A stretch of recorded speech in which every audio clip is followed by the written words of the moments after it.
ഞാനിന്ന് തൈര് ചേർത്ത് നല്ലൊരു സ്പോഞ്ച് ദോശയാണ് ഉണ്ടാക്കുന്നത്. അതിനായി 2 കപ്പ് പച്ചരി എടുത്തിട്ടുണ്ട്. കൂടെ 1/2 കപ്പ് അവൽ കൂടി എടുക്കുന്നുണ്ട്. അവലും അരിയും വെമ്പേറെ കഴുകിയെടുക്കണം. അരിയും അവലൊക്കെ കഴുകിയെടുത്ത ശേഷം അരിയുടെ കൂടെ തന്നെ അവലും ഇട്ട് കൊടുക്കാം.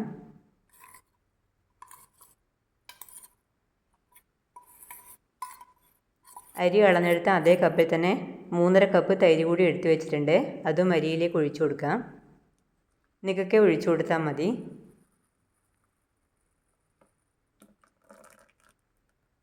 അരിയും അവലും തൈരിലേക്ക് നന്നായി യോജിപ്പിച്ച് കൊടുക്കാം.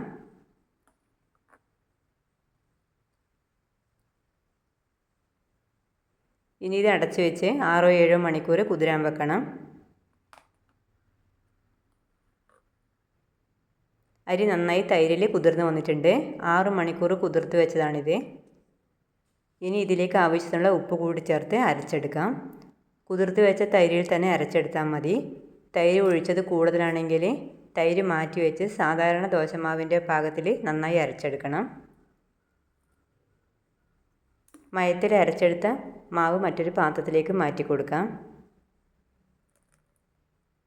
ദോശ ഉണ്ടാക്കുന്നതിന് തൊട്ട് മുന്നേ തന്നെ 2 നുള്ളു സോഡാപ്പൊടി കൂടി ഇതിലേക്ക് ചേർത്ത് കൊടുക്കണം.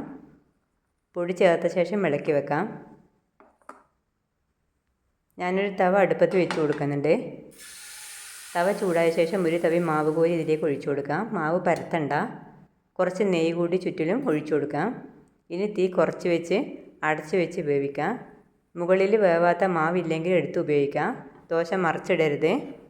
ഇതുപോലെ എല്ലാ മാവും ഇതുപോലെ ചുട്ടെടുക്കാം.